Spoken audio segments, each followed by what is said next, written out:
ఇప్పుడు రిషి కూడా నాన్నతో మాట్లాడడం ఇష్టం లేదని చెప్తే అప్పుడు పరిస్థితి ఏంటి? రిషి పొరపాటును కూడా ఆ మాట అనడ్రా. వాడికి మన మీద ఎంతగానో ప్రేముంది. నా మాట విని ఆ సింధుతో మాట్లాడి చూడరా. అమ్మా నీకు అర్థం కావట్లేదమ్మా. సింధు నా మాట విందు. నా బాధను కూడా అర్థం చేసుకోరా. రిషిని చూడాలని వాడితో మాట్లాడాలని నానమ్మ మనసు తెగ ఆరాట పడుతోందిరా. నా కోసం సింధుని ఒప్పించరా.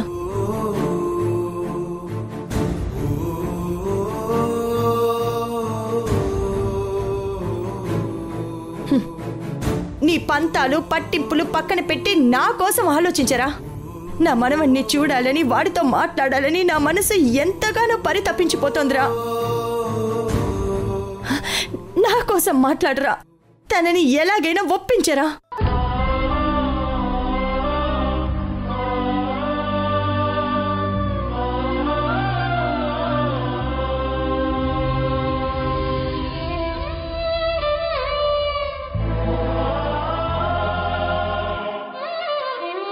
ఇంత చెప్పినా ఇంకా ఆలోచిస్తున్నావేంట్రా?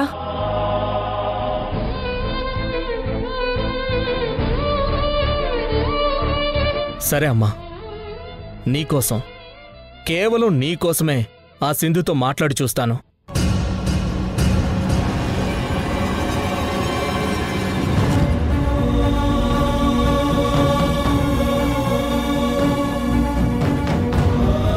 అమ్మయ్యా, ప్రాక్టికల్గా ఒక పాన అయిపోయింది. నెక్స్ట్ ఏంటో చూడాలి. వస్తానమ్మా.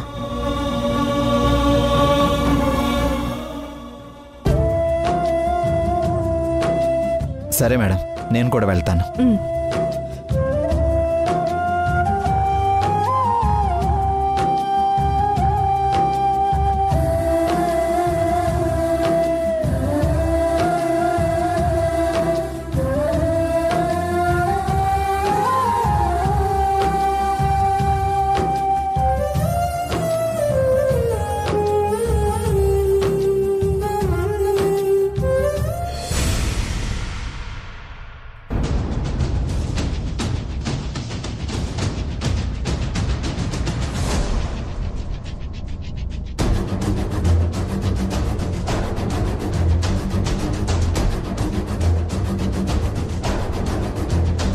రిషిని మా ఇంటికి పంపించమని సింధుని ఎలా అడగాలి?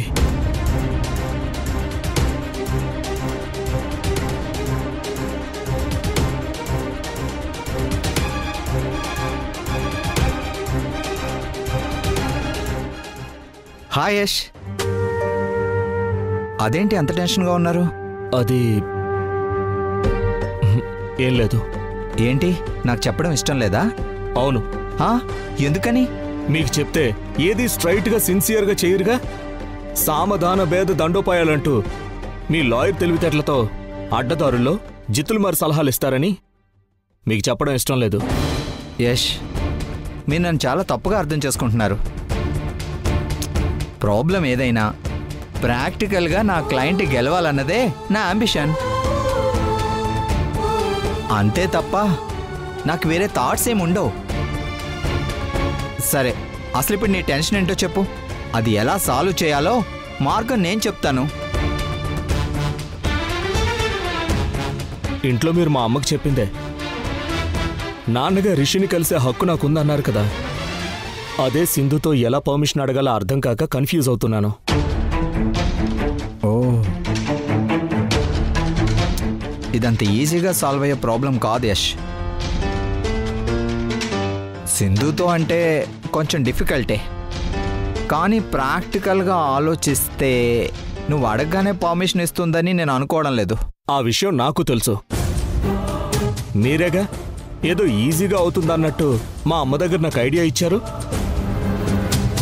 మా అమ్మ బాధ చూడలేక నేను ఓకే అన్నాను. ప్రాక్టికల్గా వచ్చేసరికి ప్రాబ్లం అవుతోంది. ఇప్పుడు ఏం చేయాలో ఎలా అడగాలో కూడా తెలియడం లేదు.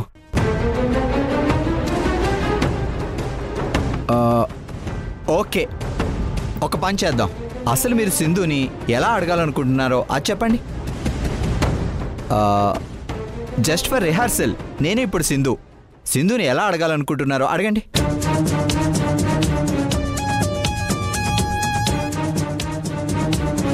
అడుగు యష్.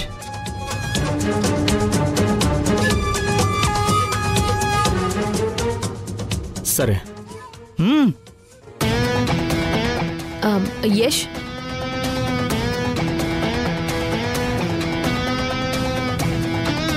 ఇదిగో జరిగిందేదో జరిగిపోయింది, లీవ్ ఇట్.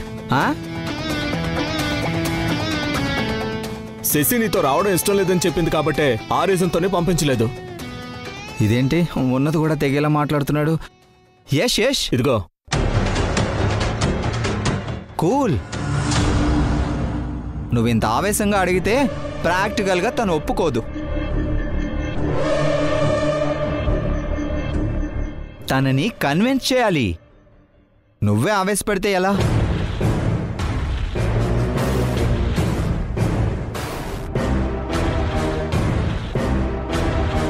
సింధు, జరిగిందేదో జరిగిపోయింది, లీవ్ ఇట్.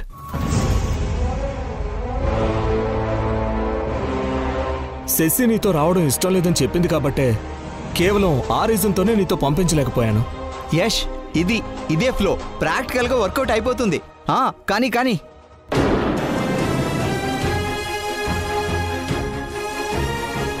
కానీ రిషి శశిలా కాదు. వాడికి నాన్నను చూడాలని, మాట్లాడాలని, నాతో కలిసి ఉండాలని ఉంటుంది. అది రిషి బయటకు చెప్పలేడు. అది వాడి టెన్షన్ కావచ్చు, లేదా చెప్తే నువ్వెక్కడ అరుస్తావనే భయం కూడా కావచ్చు. దయచేసి తండ్రి కొడుకుల మనసులు అర్థం చేసుకో. మమ్మల్ని వేరు చేయొద్దు ప్లీజ్.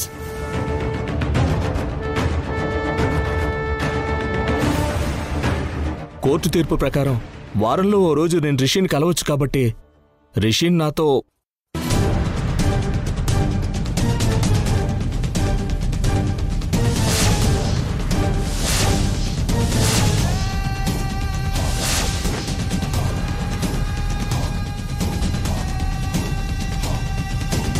సింధు.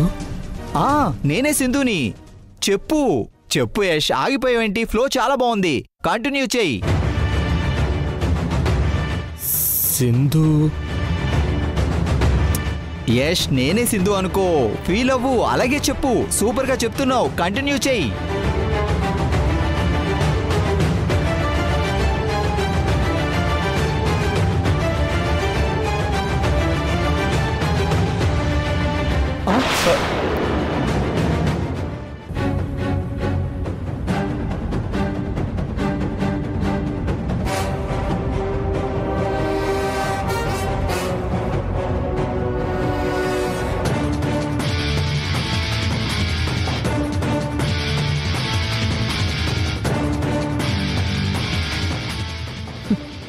ఈ ఫైల్ ఇచ్చి వెళ్దామని వచ్చాను.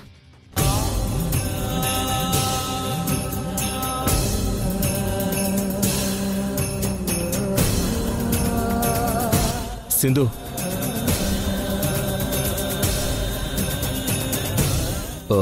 నేను నిన్నేం అడగాలనుకుంటున్నానో విన్నావు కదా. సమాధానం చెప్పకుండా వెళ్ళిపోతావేంటి? నేను రిషిని నీతో పంపించడానికి ఒప్పుకుంటాననుకుంటున్నావా, ఒప్పుకోననుకుంటున్నావా?